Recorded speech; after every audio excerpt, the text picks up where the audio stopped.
Sejam muito bem-vindos, todos que estão aqui assistindo a gente hoje. Eu sou Marcele Fonseca, sou contadora da Conte Control Assessoria Contábil.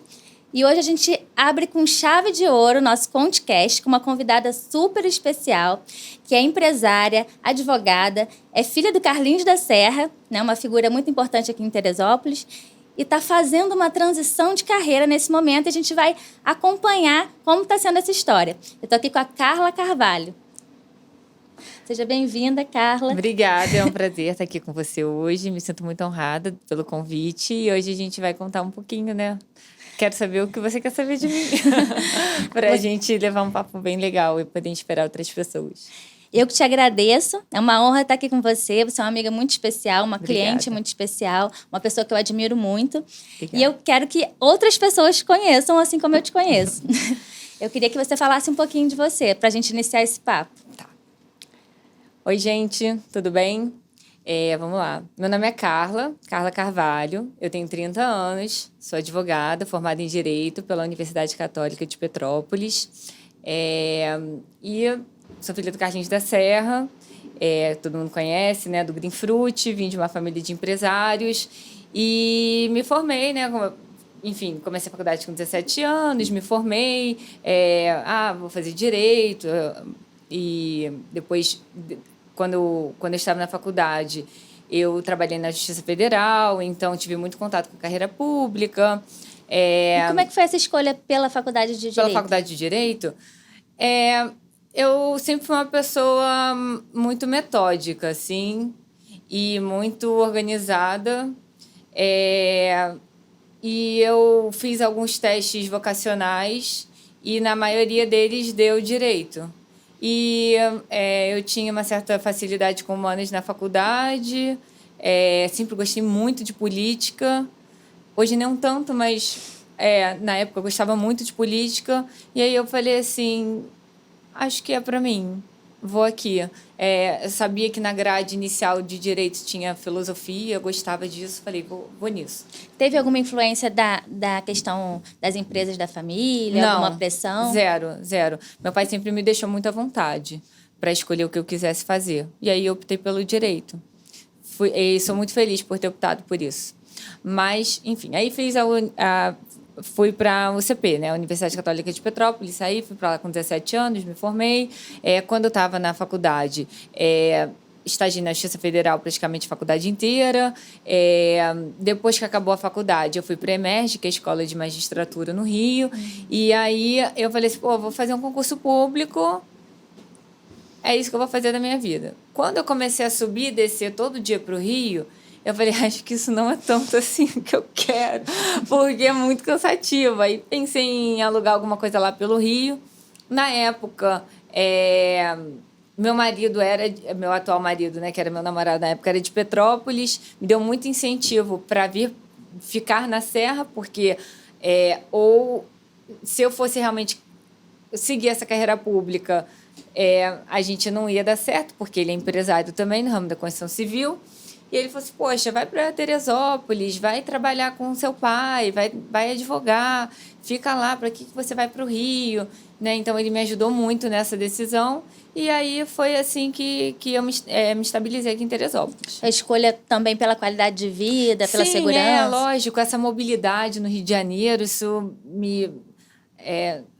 me incomodava um pouco, você perde muito tempo de vida nesse trânsito, e aí eu não gostava muito, falei, vou ficar em Teresópolis. Aí quando você se depara com 22 anos numa comarca como Teresópolis, onde tem muitos advogados, e eu, assim, tinha meu pai ali como empresário, mas como advogado zero, né? E aí eu falei, vou montar um escritório para mim, e agora, cadê o cliente? Começou... Muitas pessoas literalmente do zero. Do zero. Assim, dentro da minha carreira foi do zero. Porque isso acontece com vários profissionais. Assim, você ainda sucedeu o seu pai na contabilidade, porque seu pai era contador. Sim. Mas, por exemplo, vamos supor que você fizesse psicologia. Por mais que você tenha o amparo dele ali financeiro, de te ajudar no início, que sabe que você ainda não tem o valor para pagar as suas coisas e tudo mais, mas e aí? Você senta e fala, o cliente vai ver? A questão da autoridade, das pessoas te conhecerem como profissional. Assim, eu tô falando com todo respeito aos jovens formados, porque todos nós aqui já passamos por isso. Mas você tá com um problema, sei lá, você teve uma emergência médica. Aí você vai pro hospital. Você quer ser atendido pela figura do médico. Que aparenta ter seus 40 anos, que na sua cabeça ele já está formado há pelo menos 10, mesmo que ele seja um recém-formado, né? Porque muitas vezes a pessoa acabou de se formar. Sim. Ou você quer ser atendido pelo novinho. Pelo mais velho, óbvio, todo mundo quer isso. E aí, é claro que eu me deparei com isso, porque, né, o pessoal não estava interessado se era filha do Carlinho ou não. Era nova, tinha cara de nova. Uma coisa até curiosa que aconteceu comigo foi que acabou acontecendo, né, na trajetória, foi que meu pai já estava um pouco debilitado, sim, né, eu lembro. Um pouco antes dele falecer. Então, o escritório acabou funcionando aquela época sem ele. É verdade. Mais ou menos 2 anos que ele ficou mais debilitado, começou a fazer hemodiálise. Então, os clientes acabaram vendo que o escritório estava funcionando mesmo na ausência dele. Então, também, quando ele veio a falecer, eles sentiram mais firmeza de continuar. Isso foi muito legal, porque você consegue mostrar o teu trabalho na prática. Você, não, gente, sim, olha só, eu tô dando conta. Comigo aconteceu um pouco isso, mas eu vou chegar lá. E aí, quando eu fiz o escritório, como qualquer advogado que começasse, foi pegando causa do meu pai, pegando causa de um amigo, causas próprias, tentando resolver de tudo um pouco. Você vai nadando no oceano ali conforme os problemas vão aparecendo. Eu até falo que se eu pudesse dar um conselho para um advogado recém-formado, eu não sei nas outras áreas que eu não tenho propriedade para falar, mas para um advogado recém-formado, eu acho que vale a pena você investir numa especialização após um tempo de trabalho, para você ver como que você vai... o que você vai se familiarizar, o que o teu perfil vai ter a ver ali dentro da advocacia. Esperar um pouco. Esperar um pouco, né? Dando meu depoimento, primeiramente como advogado, depois eu chego na parte de empresário.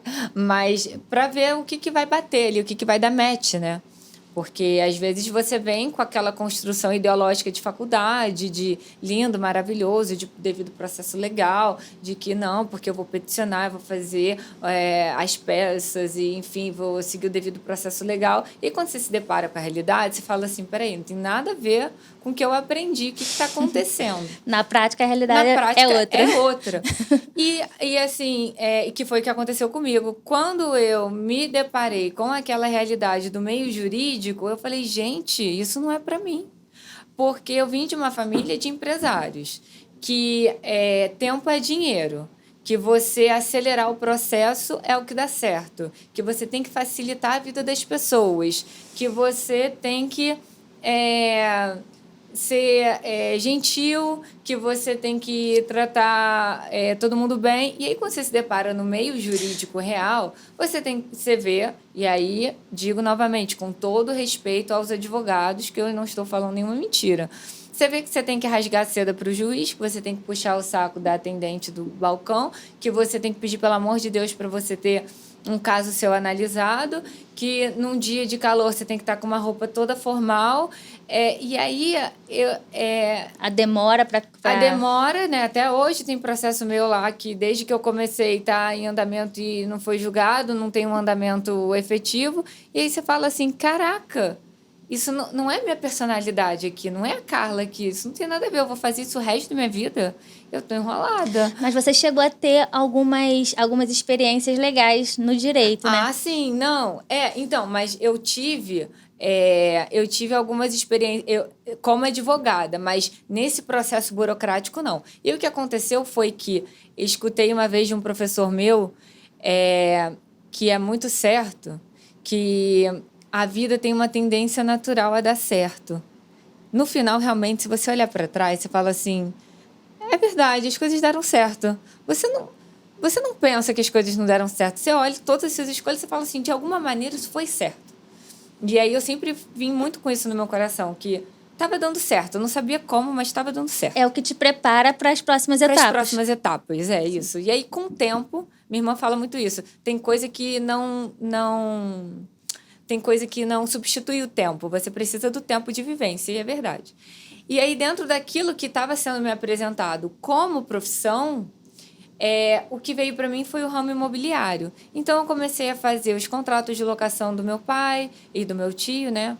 Que é sócio dele. Comecei a fazer algumas cobranças, comecei a fazer algumas coisas dentro de prefeitura, dentro de cartório, sempre voltado para as negociações de mediação, de arbitragem, e sempre voltado para o extrajudicial. Falei assim, opa, tem um caminho para mim dentro da onde eu achava que não tinha, que é o extrajudicial. Vou sair dessa burocracia, vou entrar aqui.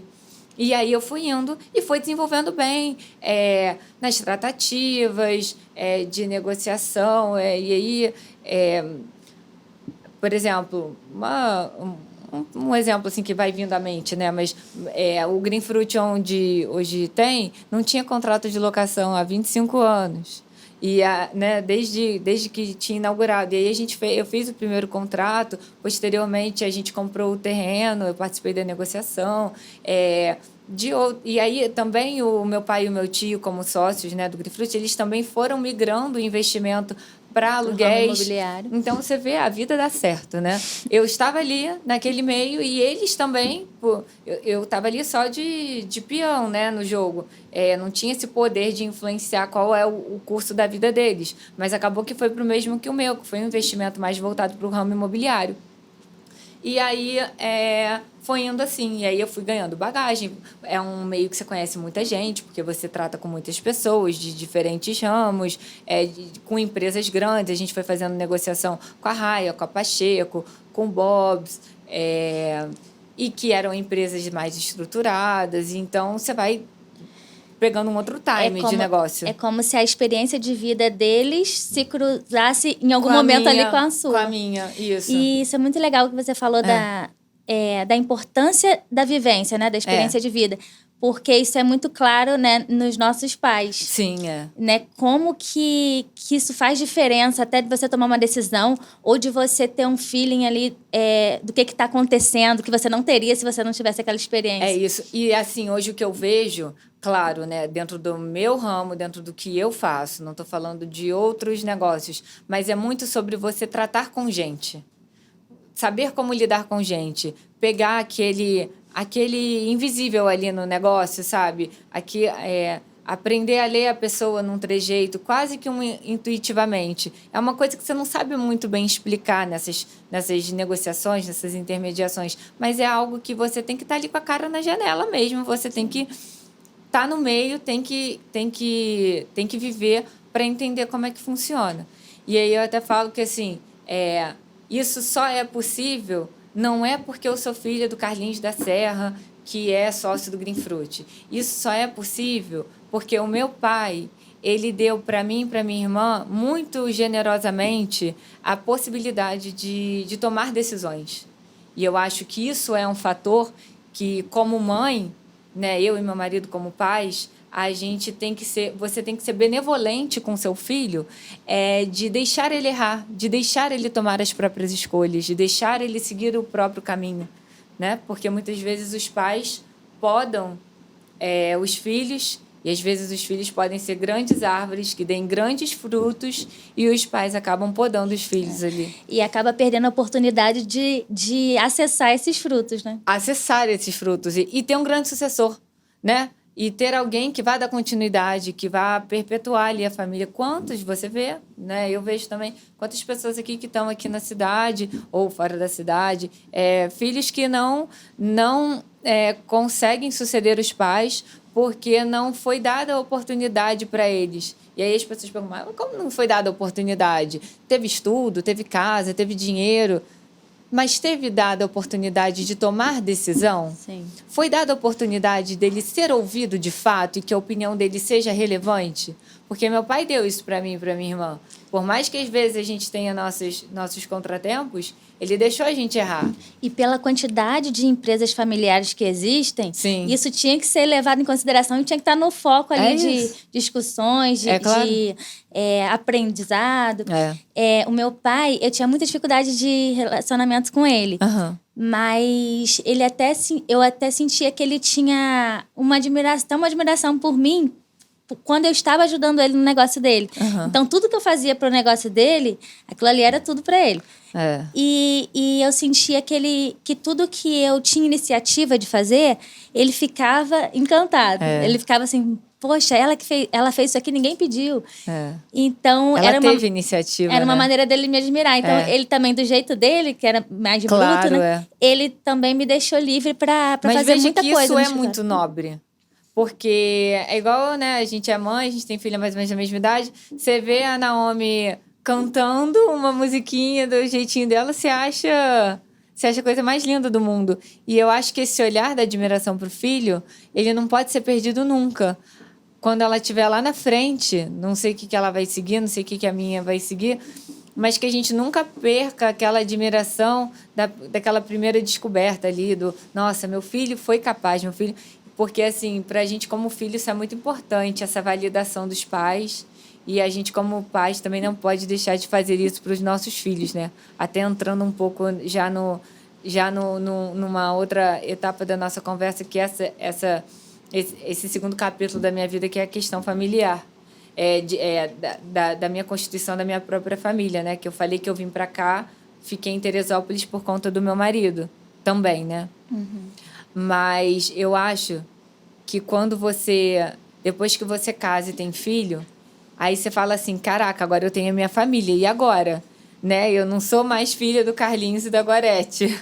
Agora eu sou mãe da Isa e esposa do Gabriel. O que eu vou fazer pela minha família? O que eu vou fazer para eu ter meu nome? O que eu vou fazer para eu ganhar dinheiro? Para eu deixar a minha história? Para minha filha lá chegar no dia da escolinha e falar assim, o que a sua mãe faz? Eu não quero que a minha mãe faça, minha mãe é herdeira. Né, eu quero... Não, minha mãe, sei lá, se eu optasse por cuidar da minha casa. Não, a minha mãe, ela cuida da nossa casa, é ela que administra o nosso lar, é ela que faz as coisas pela gente, é ela que ampara a gente. Eu queria ter a minha história. E aí eu me coloquei, né? A minha filha, ela... me trouxe ao meu lugar no mundo. Aí eu refleti sobre isso. Tem alguém se espelhando em você. Que se espelha em mim. E aí eu falei, caramba,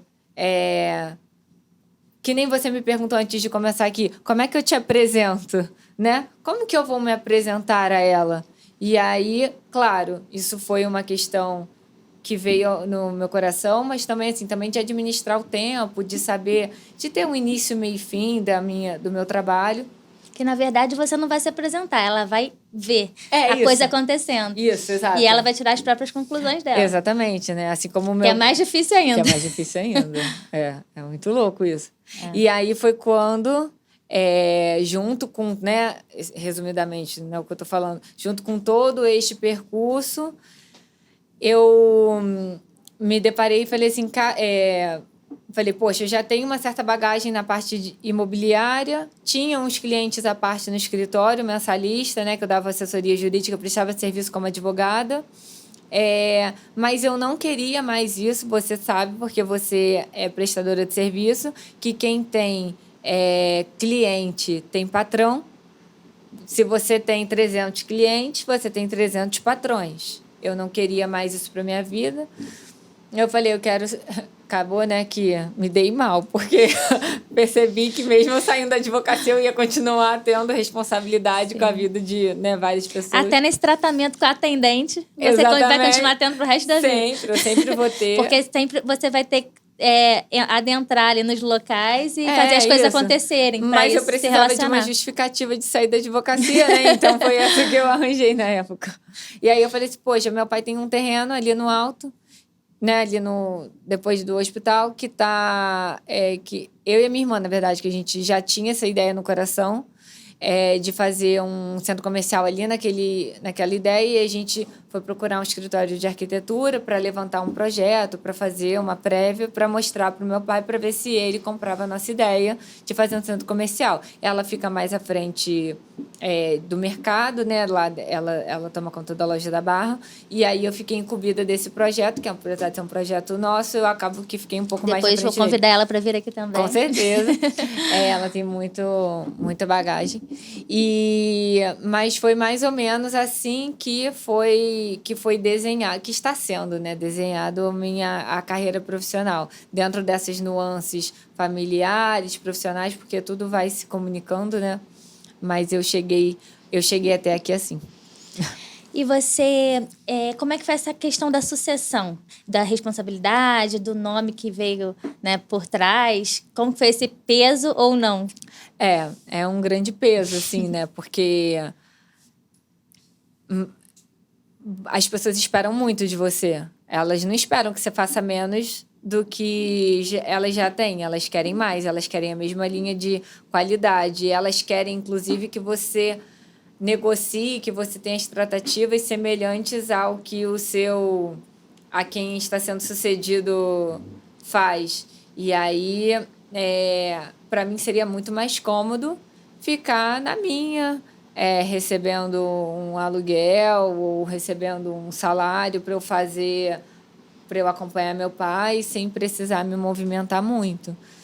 Mas escolher saborear do melhor fruto é se arriscar ali, né, para você conseguir a melhor colheita, né? Passar a chuva, passar o sol. Ninguém tá vendo ali por trás.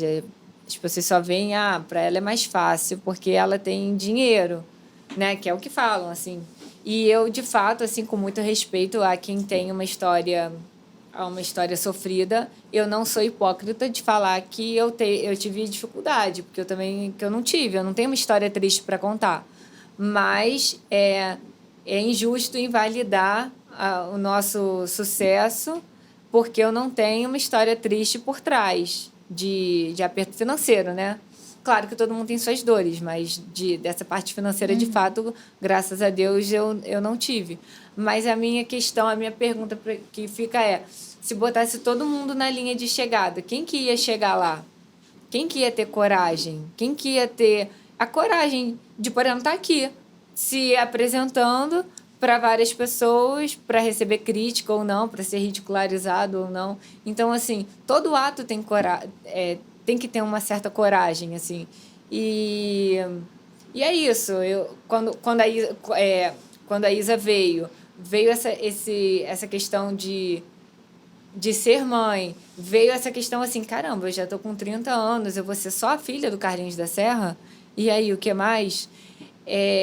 Você fala, cara, você chega num ponto que você fala assim, não, eu vou tomar minhas decisões, e aí, quem quiser falar, fala, quem não quiser falar, não fala, quem quiser me acompanhar, me acompanha, e a minha vida é essa é a minha história, é isso que eu estou fazendo. E você teria até essa opção de ficar acomodado? De não fazer nada? Teria. Meu pai falou para mim, para que você vai fazer isso, minha filha? Para que você vai se meter com isso? Vai tocando o seu, tá bom do jeito que você faz, porque, assim, sinceramente, o que move, eu tenho certeza que com você é o mesmo, e se você perguntar para, sei lá, 99% dos empresários, não é o dinheiro que move depois de um tempo. Porque o meu padrão de vida não vai aumentar nem diminuir, claro, né?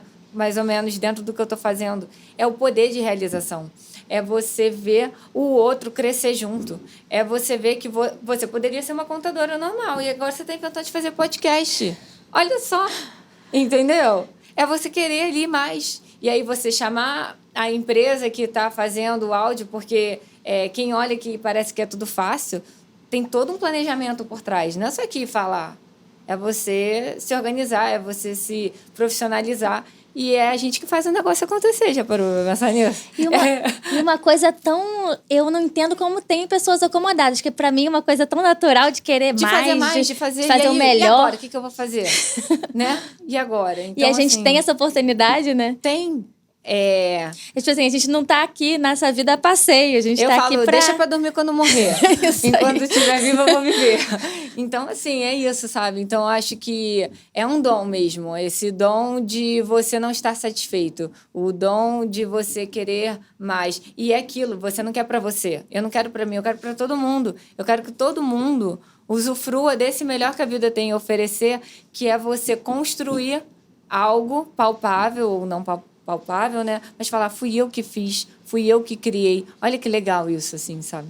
Então, acho que isso movimentou. É você executar, né? O executor. Concretizar. Exatamente. Também é uma coisa de personalidade, né? Sim, Tem aquelas pessoas que são mais... Tem até os estudos de personalidade, né? Tem as pessoas que são mais de conformidade. Os contadores, a maioria é conformidade. Não é de ser executor. Mas e tem a comunicação, tem várias habilidades, né? E a gente vai permeando, né, por todos esses perfis, assim, até encontrar o nosso. Mas eu acho que assim, a gente não se define ali num... Eu já fiz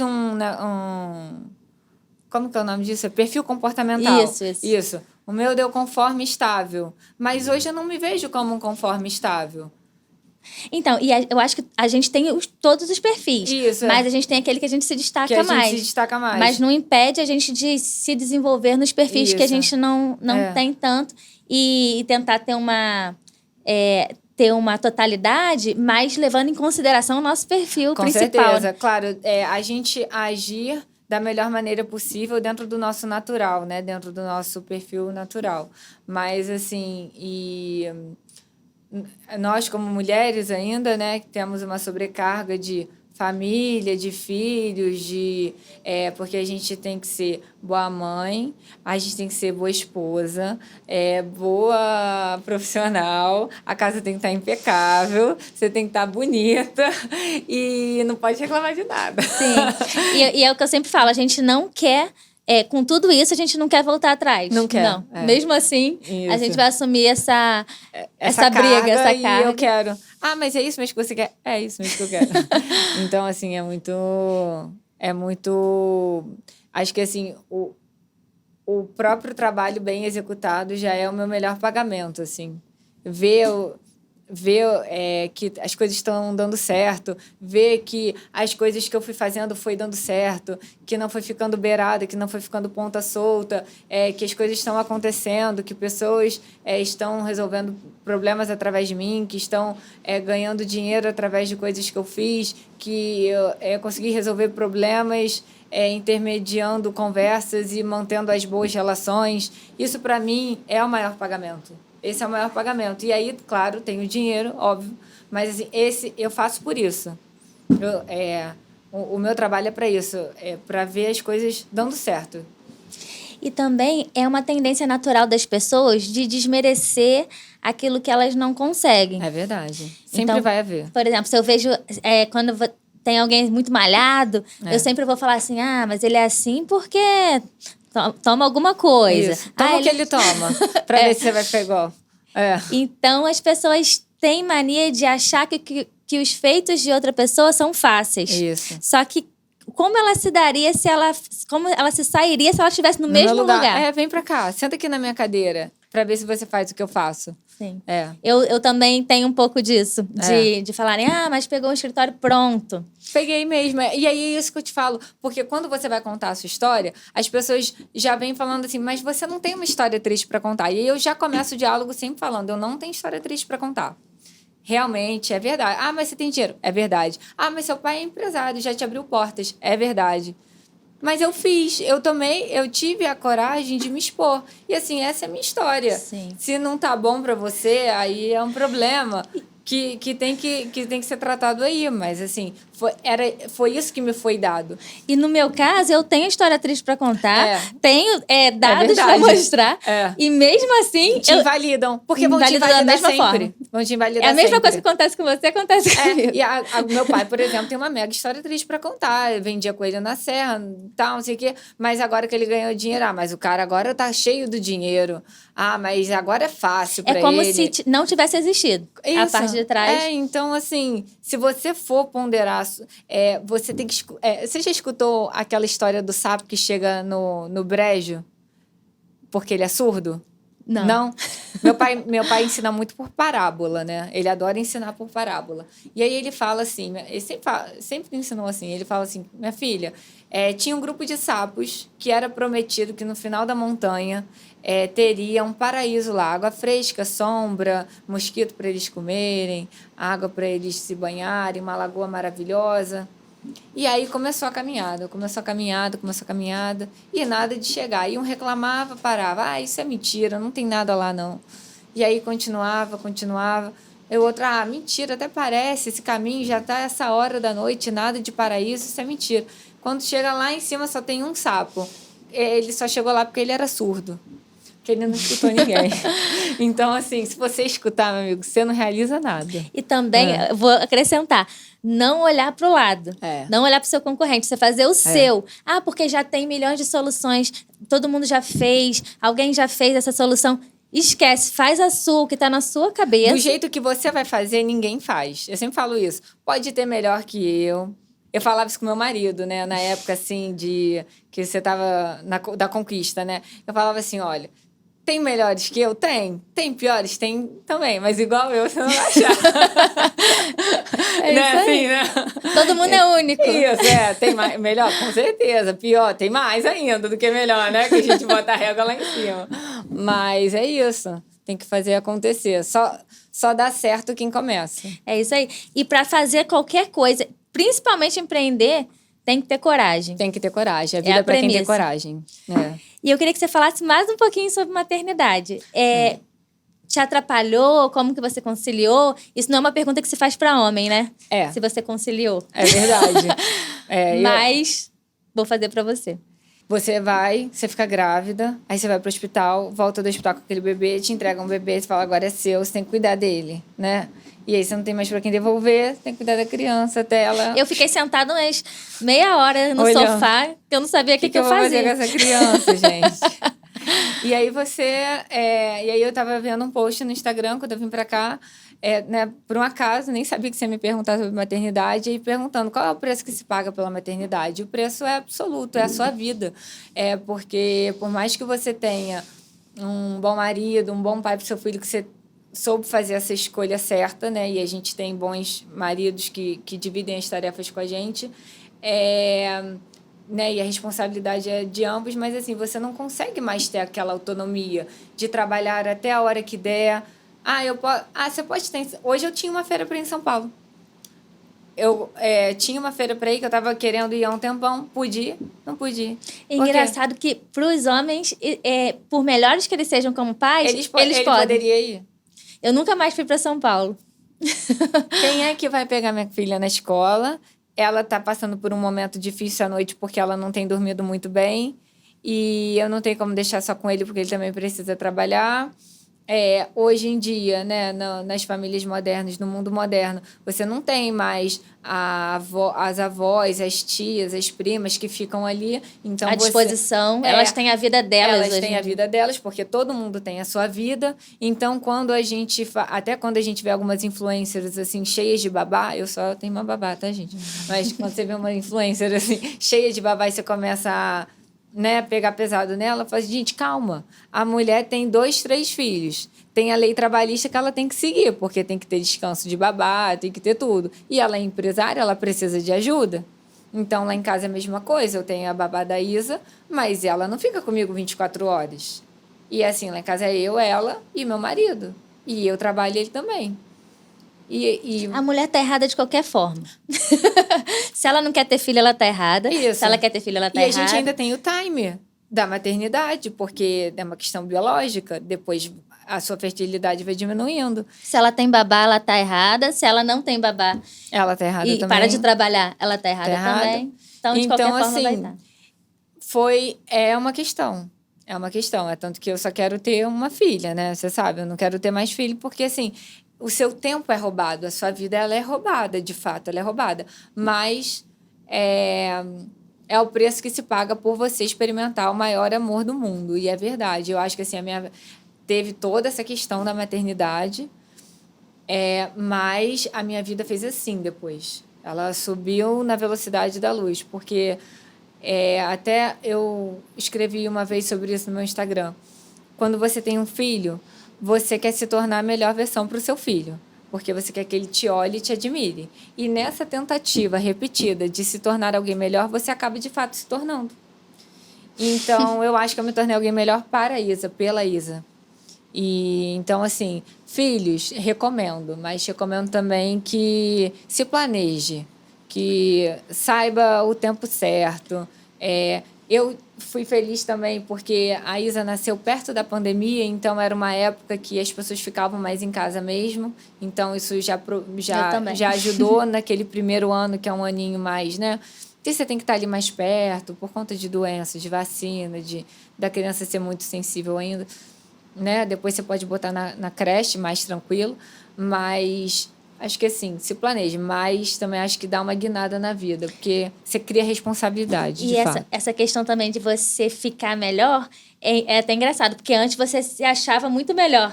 E depois você vê que você não era tão boa assim e começa a melhorar de fato. Exatamente. Você fala, eu achava que eu era bom, acho que eu não era tão boa assim. Sim. Mas é engraçado, porque melhorou em todos os aspectos da minha vida. Melhorou o físico, melhorou meu relacionamento, melhorou a minha performance, melhorou como profissional, a empatia com outras mulheres, né? Porque quando você não é mãe e você vai resolver um problema no cartório lá e a pessoa fala assim, putz, mas a Tabeliana não está aqui porque ela teve que pegar o filho dela na escola, você fala, que absurdo, como é que a pessoa não está aqui? Por que não mandou a babá ela pegar? Aí você fala, poxa, caramba, não tem problema não, tá? Ela foi pegar o filho, tá bom, amanhã eu volto, não tem problema não. E o filho tá bem? Aconteceu alguma coisa? Ele tá doente? Tá tudo certo. Fica mais humana, Você fica mais humana. E você começa a ter empatia com você mesmo.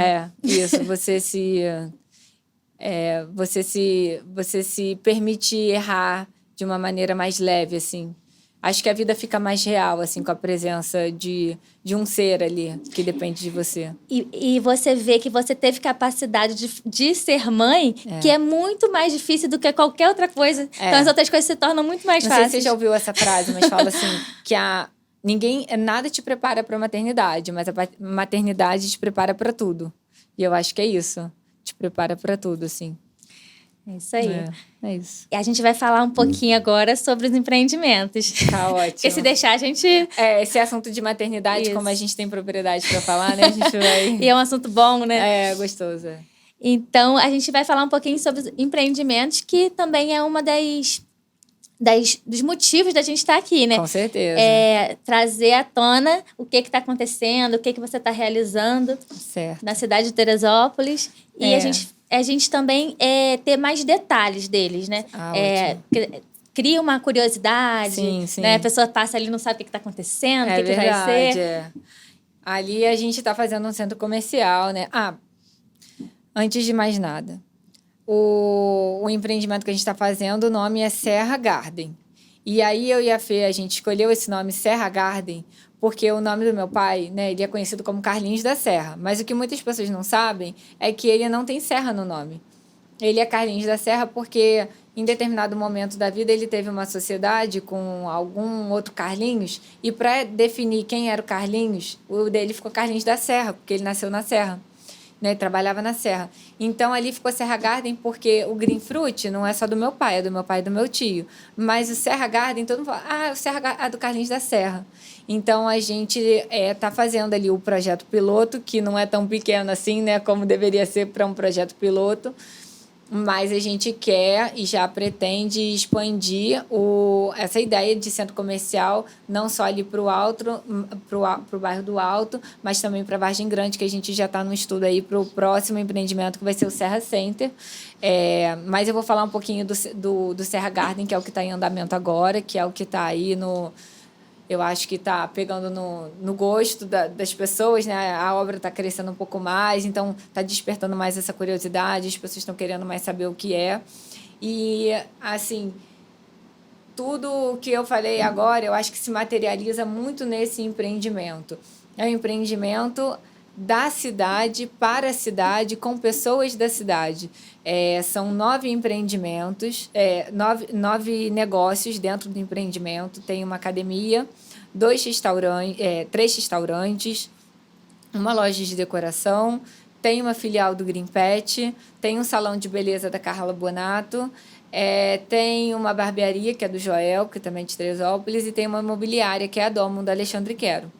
Então, assim, todas as pessoas que estão ali com a gente são da cidade, todas as pessoas têm know-how, têm propriedade para fazer o que estão fazendo.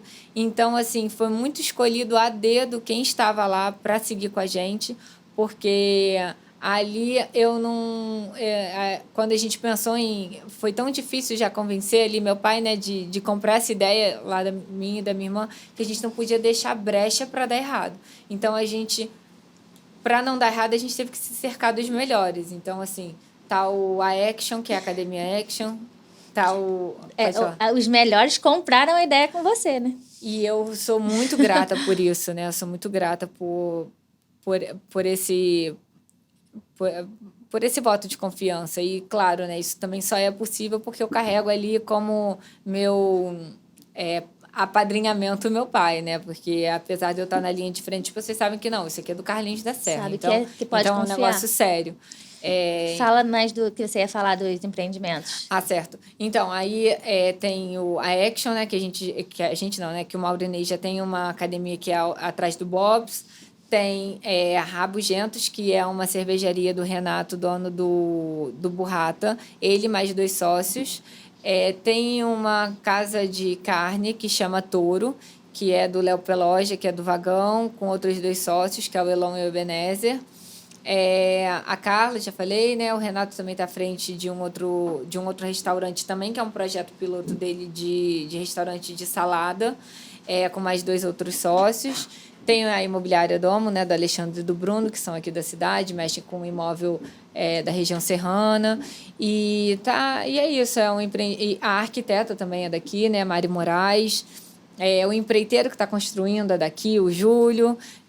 A gente está dando prioridade de comprar os materiais na cidade, né? Então, a gente tem parceiros aí. Quem está fazendo uma legalização de bombeiro. Todo mundo é da cidade, não contratei ninguém de fora. E a gente poderia contratar, né? Eu poderia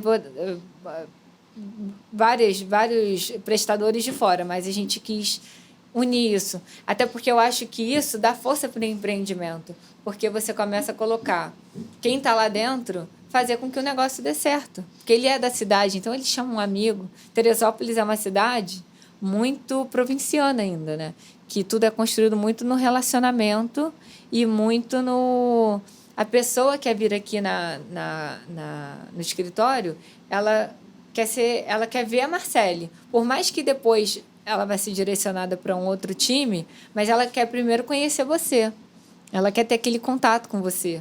Então, assim, eu acho que isso vai ser muito legal lá no empreendimento, porque os donos vão estar lá. Então, essa coisa, eu vou lá no restaurante do Léo. Ele vai estar lá para conversar. O Renato vai estar lá para conversar. A Carla vai estar lá para fazer o cabelo.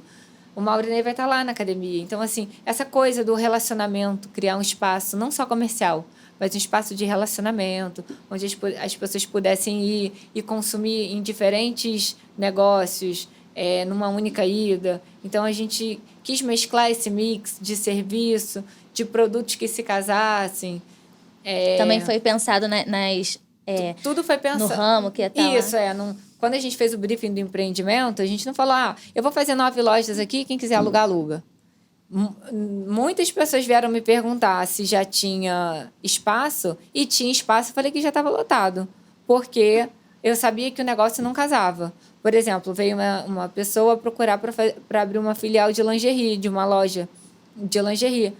Linda a loja, mas não casava com o meu empreendimento. Ela ia perder dinheiro e eu ia perder credibilidade com quem fosse lá, porque ia rodar o negócio, ia ficar por pouco tempo. Então, assim, isso tudo também é importante pro sucesso do negócio. E ali é um super espaço, né? São 4.000 metros quadrados, com 9 empreendimentos, todas lojas grandes, vai de 45 a 200 metros quadrados as lojas, são 50 vagas de estacionamento, tem entrada pela avenida e saída pela rua de trás. E aí é um ambiente super agradável, arborizado, vai ter uma fonte, vai ter um parquinho pequeno para as crianças, vai ter uma área de passeio, né, que a pessoa pode andar lá dentro sem passar o carro, né? Então, assim, com um projeto detalhado visual. A gente também está com a equipe de marketing legal lá do Rico Portilho, da Agência 1, do Rico do Fábio. Então, assim, tudo está sendo pensado com muito carinho, assim, para proporcionar... Eu e a Fê, a gente está idealizando aquilo ali como se fosse para a gente consumir. A gente quis pegar o melhor de várias referências de lugares que a gente ia, que a gente sentia falta daqui num sábado, numa sexta. Poxa, onde que eu vou levar a Isa? Onde que ela vai levar os filhos? Poxa, não tem um lugar assim agradável para eu comer com calma e... Sabe? É sempre aquilo, você tem que parar o carro lá, atravessar a rua, sair correndo. Não tem aquela coisa agradável, aquele ambiente agradável. Então, assim, está sendo tudo muito pensado com muito carinho ali para atender essas expectativas, assim. Vai ser uma coisa nova mesmo para a cidade. É uma proposta nova na cidade, é uma proposta nova. Assim, não tem nada aqui assim. E a questão da localização? A localização, isso é muito legal também, porque quando a gente fala ali do Alto, a gente tem a reta de Teresópolis, né, que vão botar da Casa de Saúde até a Casa e Vídeo.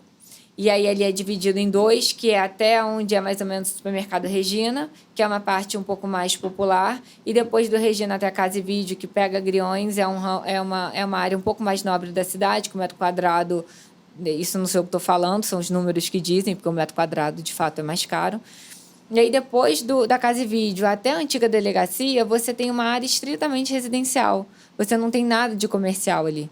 E ali onde a gente está, naquele núcleozinho, a gente viu também a oportunidade de nascer de fomentar,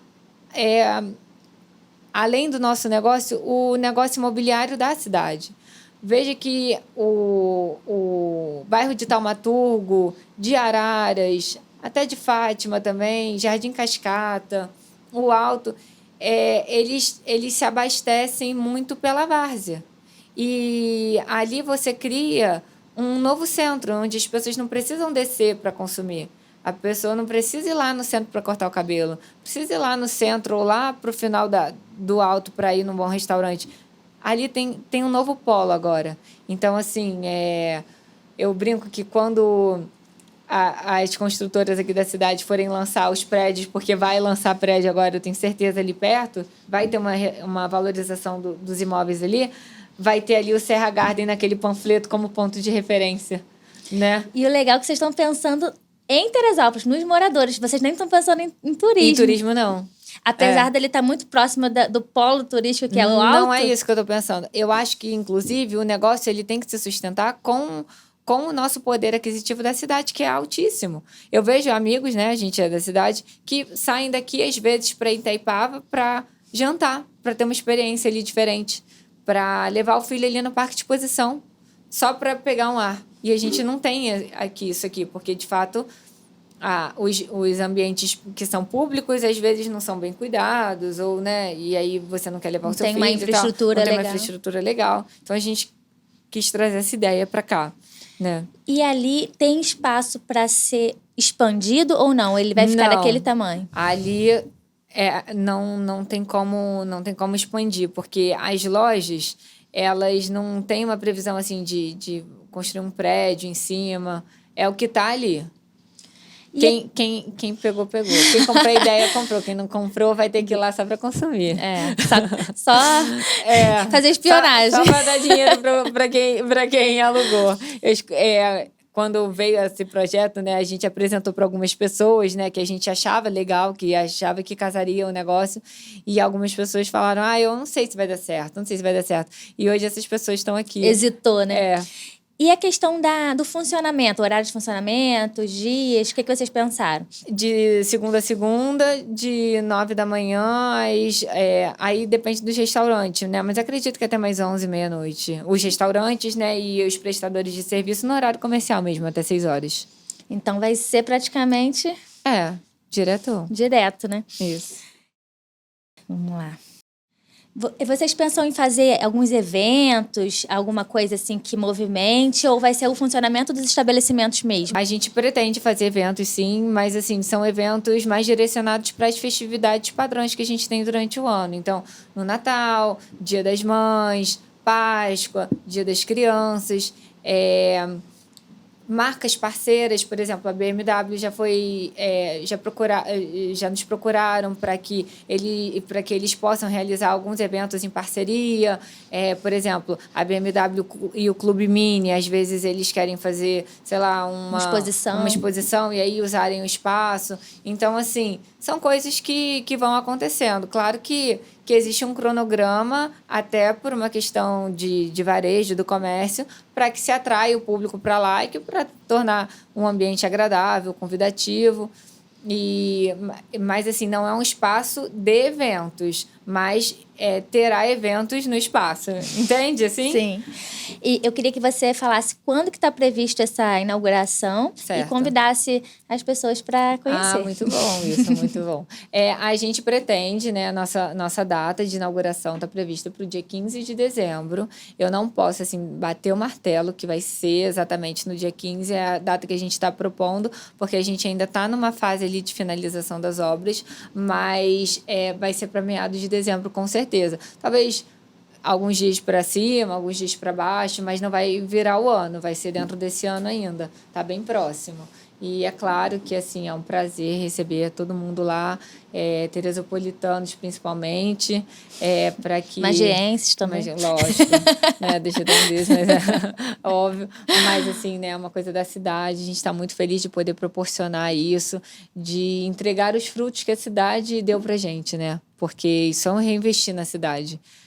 E é isso, está sendo feito com muito carinho e espero que gostem todos. É porque eu sou de Magé. Sim, eu sei. Mas eu já se encarregou eu já tô naturalizada. Temos lá em Magé e temos aqui. Isso, então é daqui. E eu queria te agradecer por você ter vindo, por Obrigada. você ter topado, né, essa inauguração do nosso Contecast, que é um podcast para empreendedorismo, que foi o nosso pontapé inicial, que abriu com chave de ouro. Obrigada. E enquanto você falava, eu pensava, nossa, que maravilhoso ela ter vindo. E obrigada. Foi maravilhoso o que você falou. E foi tudo perfeito. A pessoa exata para estar aqui hoje. Muito obrigada. Eu que te agradeço aí pela oportunidade, por ter me escolhido. Fico extremamente honrada. E espero que a gente tenha conseguido cumprir o objetivo, né? Que era de alcançar pessoas, de alcançar corações, assim como a gente já foi alcançado por alguém, né? Algum dia a gente já se inspirou, né? E que a nossa trajetória sirva de um bom exemplo, que é isso que a gente busca, servir de bons exemplos. Sim, e você me inspira muito. E você também, pode ter certeza. Eu te agradeço demais. Obrigada. É isso, gente.